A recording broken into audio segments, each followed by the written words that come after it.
Bienvenidos a Late Maker, transformando la docencia hacia el futuro regenerativo. Sean bienvenidos y bienvenidas al segundo capítulo titulado La tecnología irrumpe y transforma la sala de clases en un espacio de experimentación y soluciones innovadoras. Soy Fernanda Vargas, encargada de comunicaciones de Valparaíso Makerspace y la presentadora de este podcast.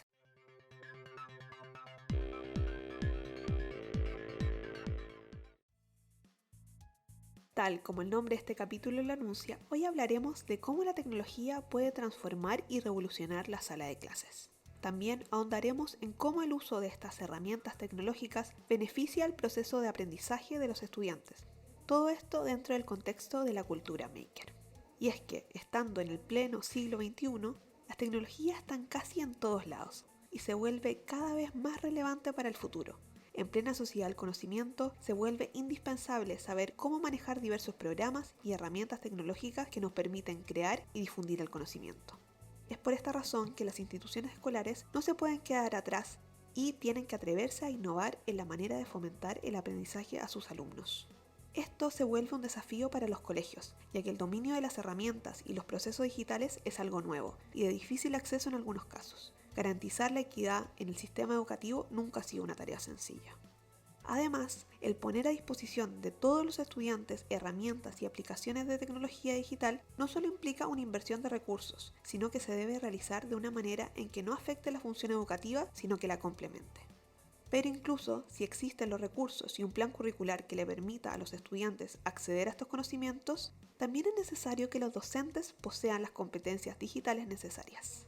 Teniendo en cuenta que la tecnología se va actualizando constantemente, asimismo, los docentes deberían actualizar periódicamente sus conocimientos sobre procesos y herramientas digitales. Es por eso que acercar las tecnologías al aula es fundamental para el desarrollo de la sociedad. Aquí es donde la cultura maker es vital.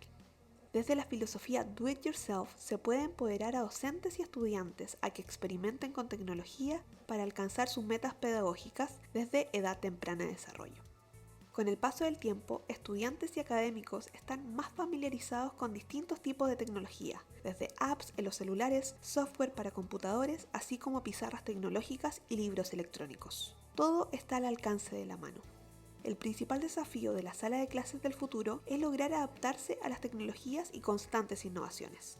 La metodología de enseñanza y las plataformas de aprendizaje han cambiado, especialmente tras la pandemia del COVID-19, que digitalizó completamente la educación por lo menos durante 2 años. Estos estudiantes que pasaron gran parte de su educación en clases online se acostumbraron a las ventajas de las plataformas utilizadas. Una de las tecnologías en boga es Internet de las Cosas, Internet of Things o IoT, ya que ahora el Internet está arraigado a casi todos los aspectos de nuestra vida cotidiana. Si nos permite comunicarnos, tener dispositivos que controlan las tecnologías de nuestros hogares, tener aplicaciones que monitorean nuestra salud y finanzas. De esta misma forma, estos paradigmas afectan la manera en que nos educamos. En la actualidad, las instituciones universitarias son las que más han avanzado en la incorporación del IoT a diferentes aspectos de su funcionamiento, como añadiendo estrategias de enseñanza y aprendizaje, Smart Learning, servicios altamente tecnológicos, Smart Campus, aulas inteligentes que facilitan la interacción estudiante-docente, Smart Classroom, además de diseño y desarrollo de contenidos multimedia para el aprendizaje, Smart Education. Las tecnologías de información y comunicación, conocidas como TICs, son esenciales si hablamos de la sala de clase del futuro. El uso de las TIC en la educación también permite recopilar, transformar y procesar datos a través del Machine Learning. Este tipo de herramientas permite predecir, prevenir y o actuar para mejorar los indicadores académicos de los estudiantes. Uno de los desafíos para el desarrollo sostenible de la ONU es garantizar una educación inclusiva, equitativa y de calidad, y promover oportunidades de aprendizaje durante toda la vida para todos y todas. Las tecnologías de la información y la comunicación contribuyen a acelerar el cumplimiento de este objetivo de las Naciones Unidas. Otro método de enseñanza que están utilizando cada vez más los docentes es la gamificación, el que permite que los estudiantes aprendan a través de juegos que los mantienen motivados durante las clases o la actividad que deben realizar. Además, este tipo de enseñanza permite incorporar las tecnologías de la información y la comunicación de manera fácil y entretenida.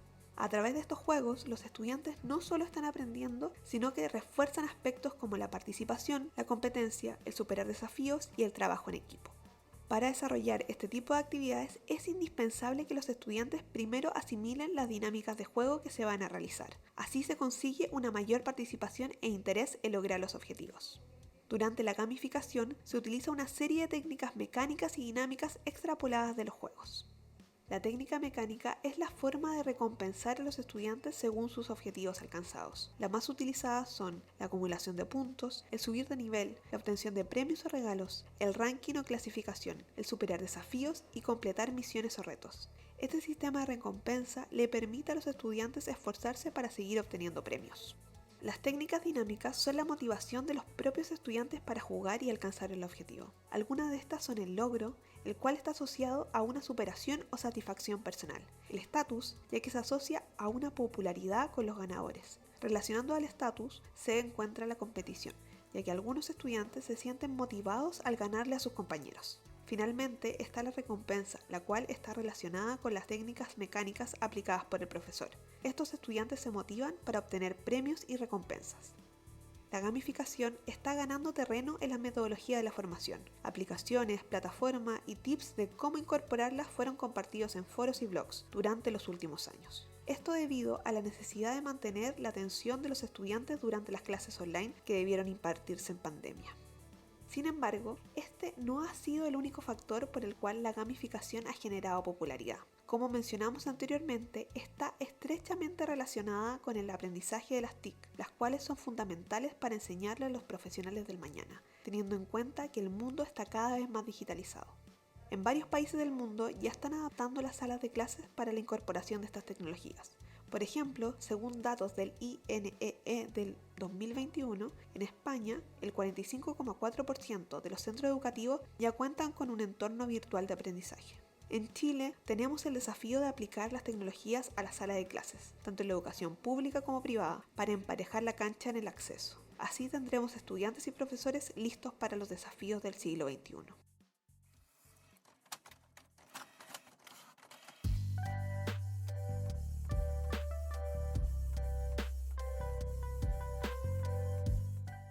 En el momento Eureka de hoy te contaremos de una iniciativa que te permitirá adquirir nuevos conocimientos. ¿Sabías que el gobierno de Chile está impulsando a través del Ministerio de las Culturas, las Artes y el Patrimonio un programa para incentivar el acceso y conocimientos a los lenguajes de programación?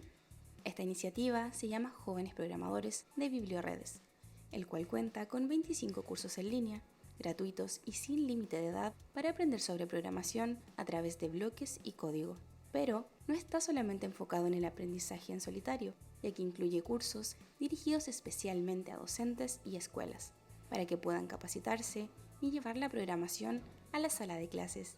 Desde su programa piloto el año 2014 a enero de 2021, Jóvenes Programadores ha logrado más de 210.000 inscripciones y alrededor de 102.000 certificaciones. Este programa, además, ha sido el ganador del primer lugar del Premio de Innovación en Educación Científica en la categoría TICS en 2015, galardón entregado por la Fundación Ciencia Joven junto con la UNESCO. Los conocimientos adquiridos a través del programa pueden ser acreditados con diplomas que se entregan en línea al finalizar cada curso, los cuales están certificados por Biblioredes y el Consorcio Interamericano de Educación a Distancia, CREAD. Para inscribirte puedes ingresar directamente a www.jovenesprogramadores.cl.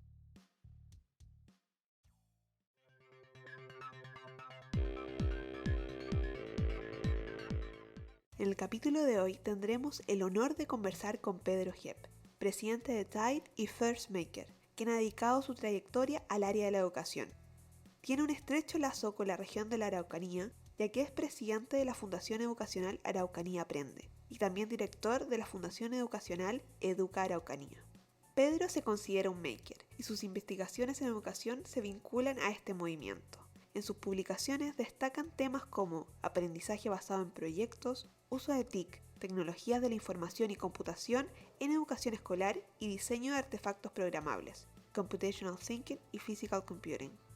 Se ha desempeñado como docente en las facultades de Educación e Ingeniería de la Pontificia Universidad Católica de Chile y la Universidad de la Frontera. También trabajó como investigador del Centro Costa Digital de la Pontificia Universidad Católica de Valparaíso. Fue director del Instituto de Informática Educativa de la Universidad de la Frontera y coordinador nacional del programa de Enlaces de Informática Educativa del Ministerio de Educación entre los años 1990 y 2000. ¿Tienes un proyecto de innovación y quieres transformar tus ideas y tangibilizarlas en prototipos? ¿O quieres aprender sobre metodologías de innovación, tecnología de fabricación digital, programación en Arduino o herramientas de creatividad? Entonces, este espacio es perfecto para ti. Ven a Valparaíso Makerspace. Nosotros y nosotras te asesoramos. Tu proyecto puede tomar forma junto a nuestro equipo. Imaginemos el futuro en conjunto. Escríbenos a valparaisomakerspace@pucb.cl y agenda con nosotros. No olvides seguirnos en nuestras redes sociales @Valparaíso Makerspace en Instagram, Facebook, Twitter, LinkedIn y TikTok. Si quieres ser parte de la conversación, no dudes en comentar con el hashtag LateMaker en todas las redes sociales. ¡Nos vemos!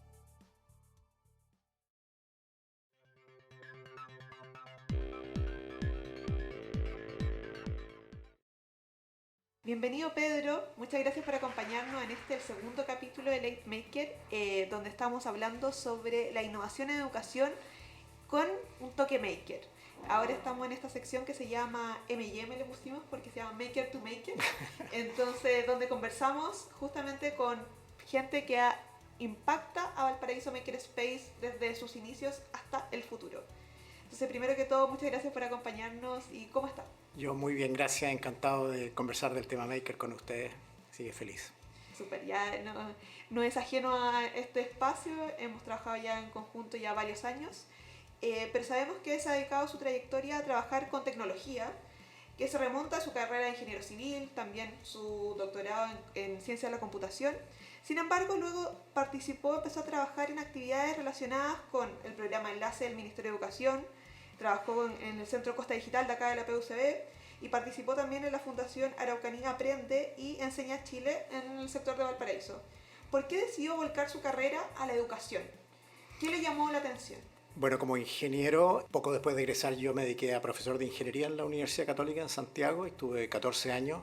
Cuando volví del doctorado, volví a hacer clases, o sea, me encantaba hacer clases siempre en ingeniería, pero participé en un programa de Teleduc, un programa de televisión a distancia, donde enseñamos a programar a niños, jóvenes y adultos, y eso me fascinó. La facilidad con que todas las personas de todas las edades podían juntos aprender a programar y hacer cosas entretenidas con los computadores, no solo ingeniería, que también es entretenida, pero esto era como para todos y para todas también, que también me llamó la atención. Así que desde Teleduc comencé a preocuparme más sobre el impacto de la tecnología en la educación. Y ahí me metí en el programa Enlace. Y ahí fue un embudo. De ahí no salí más. Ahí estoy desde siempre trabajando en tecnología en educación, sí. Y leí en internet, como en su biografía de Twitter, que se considera un maker. Sí. ¿Qué lo hace ser maker? Bueno, a mí siempre me ha gustado la tecnología, me gusta crear, tengo un taller en mi casa lleno de sensores, actuadores, microprocesadores, Arduino. Me fascina todo lo que puede hacer uno con la tecnología, desde música, arte, ingeniería, de todo. Entonces como que me llena un lado no solamente profesional, sino que extra profesional. Como te digo, estoy en mi casa y tengo un taller maker. Me gusta porque aprendo haciendo, aprendo con otros, aprendo colaborando. Entonces, un maker es esencialmente una persona que está en el mundo colaborando para hacer inventos, creaciones, resolver problemas, y eso me identifica. ¿Y cómo lo llevamos eso a las aulas? Cuando ya tenemos el acceso a la tecnología, pero ¿cómo impacta directamente en los colegios, en la educación? Mira, afortunadamente toda la propuesta Maker tiene fundamentos de la línea constructivista que son muy probados. Bueno, la humanidad aprende haciendo desde siempre, ¿no? A través de talleres, inventores, artesanos. Y la propuesta Maker construccionista parte de la base que tú aprendes mejor si estás todo tú haciendo algo, con tu mente, pensando, con tus emociones, que te involucra porque te encanta o te apasiona, y también con tu motricidad. Se dice todo tú aprendiendo, no solamente mirando un pizarrón. Entonces, el aprender haciendo es profundo, sobre todo si después es situado en un tema que a ti te interesa. O sea, si a uno de los estudiantes les propone, conversa con ellos y los proyectos educativos uno los hace en referencia a sus gustos, a sus intereses, a sus habilidades, prende mucho el entusiasmo y se provoca el aprendizaje profundo. Entonces es como un mundo bastante ideal, ¿eh? Tiene algunos desafíos para un docente, pero desde el punto de vista del aprendizaje es algo que está probado por la humanidad. Ahora solo le hemos puesto tecnología, pero tiene mucho sentido porque lo puedes unir con ciencias, lo puedes unir con arte, artes visuales, artes musicales. En realidad también lo puedes unir con filosofía, porque hoy día la tecnología está en toda nuestra vida, está en los riesgos que corremos también, así es que es una propuesta bien integral y bien inclusiva. ¿Y se puede comprobar el desarrollo de estas nuevas capacidades de los estudiantes luego de adquirir estos conocimientos? Como se vuelven más creativos, se vuelven más, se puede ser más empoderados de sus propias actividades. Mira, hemos hecho algunas mediciones, hemos tenido varios proyectos con estudiantes a través de hace muchos años en realidad, en que hemos aplicado algunos instrumentos y hemos visto la evolución en algunas de las habilidades. Por ejemplo, una que fue bastante notable es la mejora en la autoestima. O sea, un estudiante que muchas veces no se siente, una estudiante también, una niña que no se siente muy segura si con esto puede hacer algo. La gracia también de la propuesta Maker es que uno va dando pequeños pasos y va avanzando de a poco, cumpliendo objetivos que tú puedes ver, puedes tocar lo que estás haciendo, ¿eh? Entonces, en general, tú te sientes que puedes. El movimiento Maker enfatiza mucho de que todos podemos. Y es verdad, tú lo haces al nivel de la complejidad que tú puedes y trabajas con otros para darle más complejidad. O sea, la autoestima es algo que realmente importa y impacta, pero también la creatividad, porque un buen espacio maker te permite desplegarte en tus ideas. No hay ninguna idea loca, no hay ningún sueño malo. Todo se puede al menos diseñar y pensar, y a veces se puede crear. Está entonces también la colaboración. Tú aprendes con otro, enseñas a otro, es muy fluido esto de aprender con el otro o con la otra, y por lo tanto desarrollas también tus capacidades de comunicación. Tú tienes que comunicar tus ideas, tienes que aprender a respetar las ideas, tienes que aprender a que respeten las tuyas. Entonces se desarrollan varias de estas habilidades. También está la comunicación, la colaboración, la creatividad, también el pensamiento crítico, porque cuando tú realizas algo, es típico que te falla la primera, la segunda y la tercera. Entonces tú tienes que ser capaz de tener cierta persistencia y ser crítico ante lo que estás haciendo, con tus compañeros, una crítica positiva, constructiva. Y las habilidades que te he mencionado son las que demanda hoy día el mundo laboral. O sea, esto está muy en sintonía sobre lo que hoy día el mundo necesita. Aparte de eso, tú aprendes de tecnologías, aprendes a construir con ella. No eres solo un consumidor de tecnología, puedes crear cosas tú mismo, incluso las puedes vender. Está lleno de microempresas de gente maker, lleno en el mundo, ¿eh?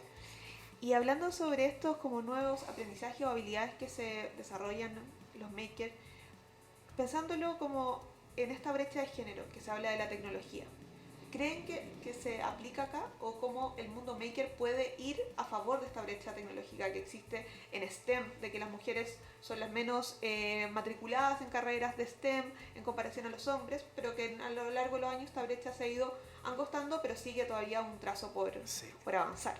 El mundo maker es muy inclusivo, ¿eh? Yo participo o sigo a varios makers del mundo y grupos maker, etcétera, y está igualdad de género en todas partes, ¿eh? De hecho, hay algunas influencers que me encanta que sigo, que están haciendo las mismas cosas que están haciendo cualquiera. O sea, en el mundo maker no hay mucha distinción, ¿eh? Yo diría que con la experiencia que hemos tenido, por ejemplo, el mundo de las cosas que tú puedes usar con tecnología, los wearables, esto de que los talleres que están haciendo ustedes en el Makerspace, esos uno podría decir que tiene una orientación femenina, pero en realidad es para ambos géneros. Claro. Todo el tema de la música, de la creatividad, el tema artístico, donde siempre han participado paritariamente las mujeres, incluso desde siempre. Eso es muy maker. Así que yo diría que es un territorio que es muy amable con todos los géneros, es muy inclusivo. Yo no concebiría un espacio maker en que no hubiesen mujeres trabajando, me parecería como raro, aquí hay algo que no está funcionando bien.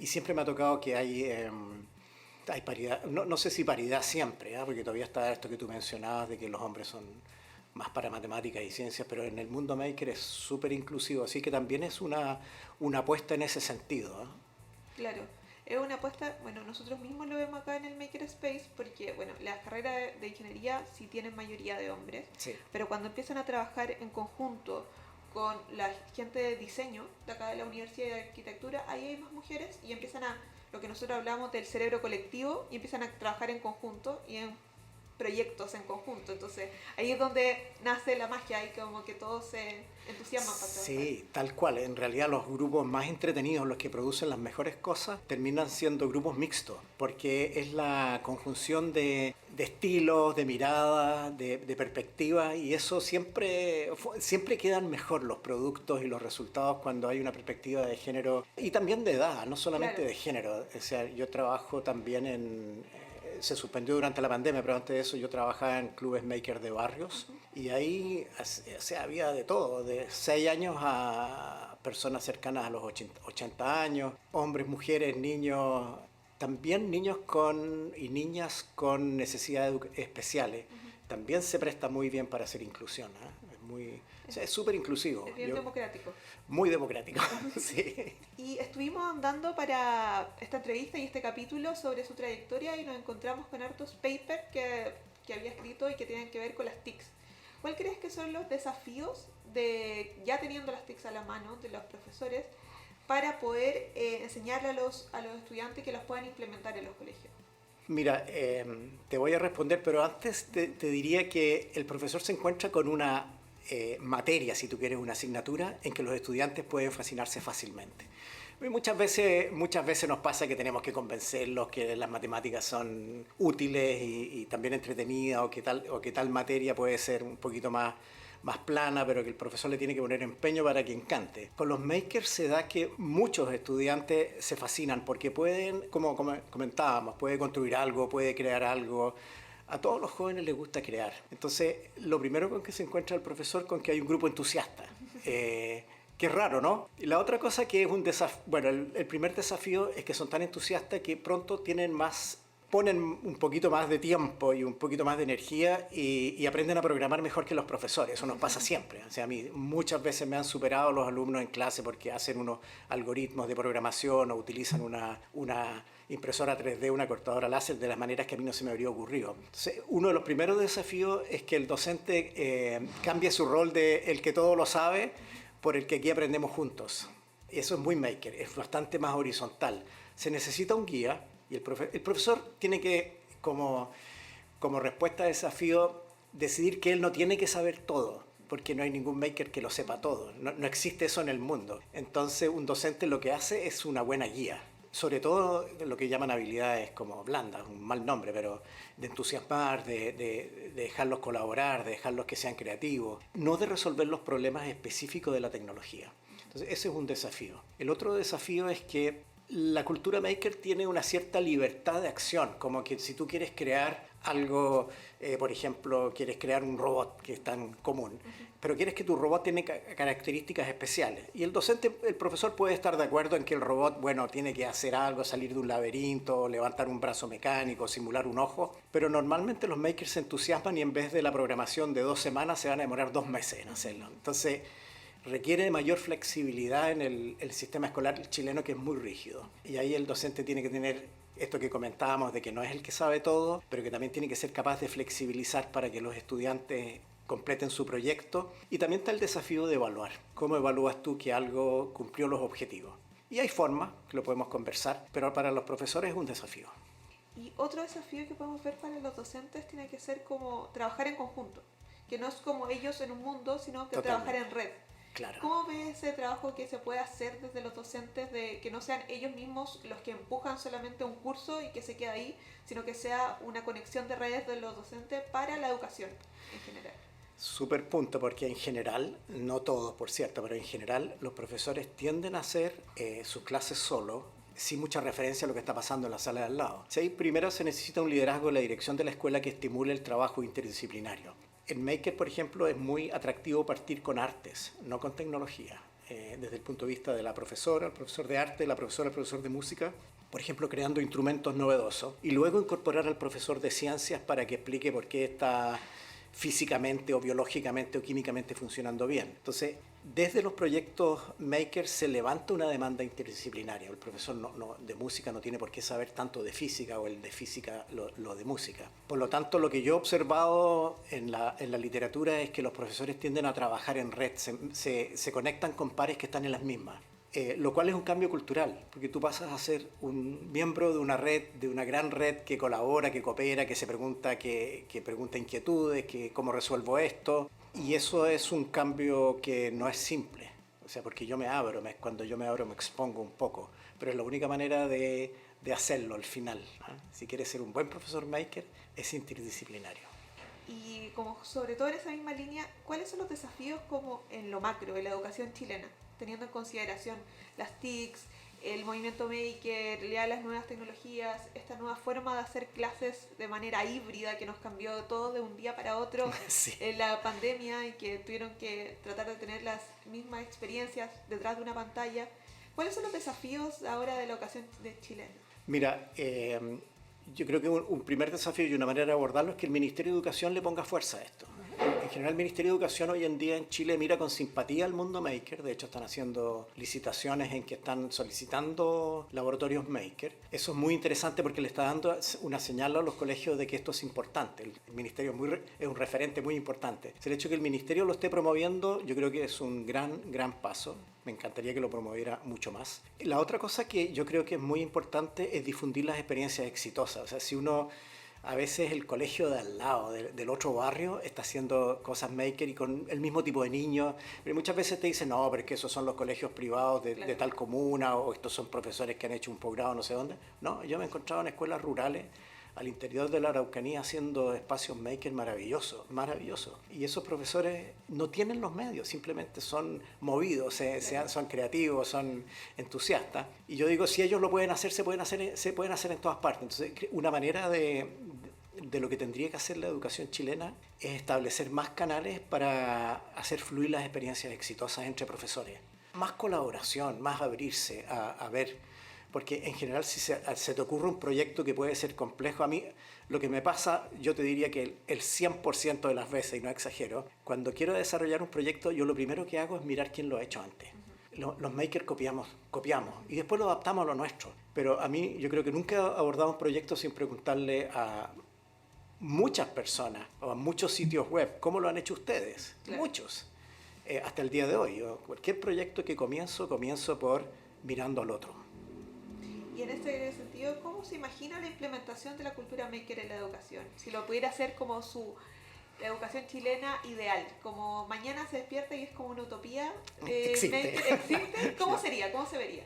Mira, yo diría que desde lo básico, un laboratorio maker en cada colegio, que tenga un par de cosas, como por ejemplo, yo creo que la cortadora láser, una impresora 3D, un montón de Arduino, un montón de sensores, un montón de actuadores, una buena conexión a Internet, y ahí ya estamos listos para comenzar. Luego, como esto es un sueño, tiene que haber una dirección de escuela y una dirección del área en general dentro del colegio que lo mire favorablemente, que mire que esto le interesa. Y luego 3 profesores entusiasmados, uno de ciencias, uno de artes visuales y uno de artes musicales. Y yo ahí tendría mi colegio ideal. Perfecto. Y ya llegamos a la última pregunta, y la pregunta que queremos saber es a las personas que nos están escuchando, que nos están viendo, ¿qué le podría recomendar? Como en una recomendación desde Pedro G. Pedro G recomienda, ¿qué sería? Mira, aquí hay para todos los gustos y es fácil comenzar. Es mucho más fácil que hace 10 años. Es mucho más fácil que hace 5 años y es mucho más barato. O sea, uno con poco dinero te puedes armar un pequeño laboratorio en tu casa. Está lleno de tutoriales en YouTube. Pero si uno como profesor dice, ya, pero ¿cómo comienzo? Yo diría que mirara la revista de Costa Digital, donde hay varios testimonios maker, hay varias entrevistas a maker, pero sobre todo el testimonio de los profesores, de pares que lo están haciendo. Entonces ahí hay una pista como para mirar qué es lo que podría hacer yo. Y la otra cosa es meterse a alguna de las redes sociales, por ejemplo Instagram y Twitter, y mirar lo que se hace con el hashtag maker. Yo sigo a varios, quizás a muchos, pero hay uno, muchos están en inglés, pero también hay uno que se llama chicos.net. Hay un grupo que se llama Make, así nomás, Make, de Makecine, una revista maker donde está lleno de ideas, de proyectos, de gente que hace testimonio. otro que se llama Hackaday. Pero si uno busca en estas redes sociales con el hashtag Maker, se va a encontrar con, déjenme advertirles, demasiado. Entonces, mucha información. Así es que hay que filtrar. Pero en español hay sitios y grupos como el Makerspace de la Católica Valparaíso, que hace cosas entretenidísimas. Así que si están aquí en esta región, acérquense. Pero también pueden ver la revista Costa Digital, que es gratis y está en línea, costadigital.cl, ahí la encuentran. Muchas gracias, Pedro, por su tiempo y por compartir toda su experiencia con nosotros. Nos quedamos cortos de tiempo para seguir hablando, pero muchas gracias por venir. No, ha sido un gusto, así que cuando quieran y que les vaya muy bien con el movimiento Maker. Muchas gracias.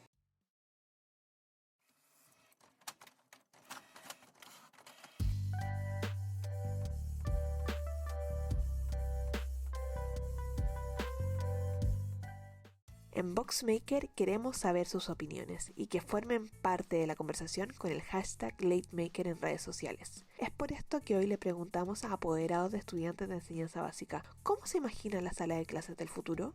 Me gustaría unas clases para el futuro, que todos los niños tuvieran acceso a computadores, a internet, que las salas pudieran tener proyectores, que la información, si ellos necesitan información, pudieran buscar por internet, que supieran manejar el internet y un computador en todas sus formas, no tan solo en juego o en lo que le interesa, sino que poder hacer trabajos, todas esas cosas. Pero también me gustaría que los niños pudieran aprender con la experiencia de hacer cosas, saber lo que están haciendo. O sea, no sé, si van a ir a hablar de los peces, que fueran a ver peces, que tocaran un pez, que fueran a ver el agua, que las clases salieran desde de las salas, que ellos pudieran aprender mirando, viendo, metiendo las manos en la tierra o en lo que fuera, o no sé, ir a lugares donde le van a enseñar matemáticas, pero aprender matemáticas de forma entretenida, con manualidades. Así me gustaría a mí. Y que también, no sé, pues si tuviéramos otra pandemia, si un niño se enfermara, pudiera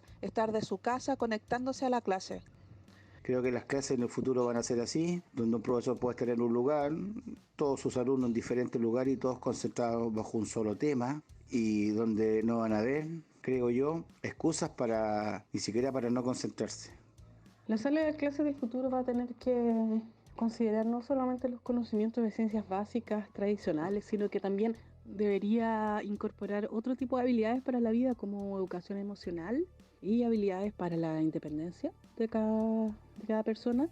También creo que debería estar súper fundamentada en temas de respeto y derechos humanos, y por supuesto con la incorporación de alfabetización digital desde el inicio, pero siempre respetando el desarrollo de espacios de juego y actividad física para niños y niñas con entornos enriquecidos para motivarlos a este tipo de actividades. En un mundo digitalizado no tiene sentido el hecho de que aprendan, por ejemplo, matemática profunda. La matemática profunda debería ser un ramo más universitario, pero en cambio a manejar lo que son los sistemas computacionales, eso yo creo que debería ser un rol primario. Si todo va a funcionar con tecnología y el que quiera programar va a tener que estudiar matemática profunda, yo creo que lo más básico sería enseñar tecnología. Yo creo que para centrarse en eso, primero tienen que aprender lo que son las materias computacionales, primero, Excel, Word, PowerPoint, todo lo que tenga que ver con computación que te piden en los trabajos generalmente, deberían enseñarlo. Es interesante el por dónde va la cosa porque se abren un montón de nuevas tecnologías y hay un montón de trabajos asociados a esto. Entonces van a haber un montón de trabajos asociados a lo que sea la reparación de los aparatos, en el manejo de los aparatos, manejo de software, navegación en Java, yo qué sé. Por ahí veo el futuro en verdad. Más que la modificación del aula, la modificación de la materia del aula. ¿Cómo me imagino el futuro en la sala de clase? Llena de computadores. La verdad, para todos tablet. Por ejemplo, ya los niños ya con su cuaderno, pero con tablet, ahí al lado, buscando información. Por ejemplo, hay niños que de repente no tienen en casa a dónde buscar la tarea y por lo menos ahí pueden entregarle la herramienta necesaria para encontrar la tarea también. Bueno, con lo que pasó con la pandemia, igual para los profesores fue un caos porque igual no tenían los implementos necesarios también. Y a futuro así me lo imagino, la verdad, como todos con su tablet o computador en la sala y los profesores con sus proyectores mostrando la tarea y los cabros así como anotando las cosas, yo lo veo así.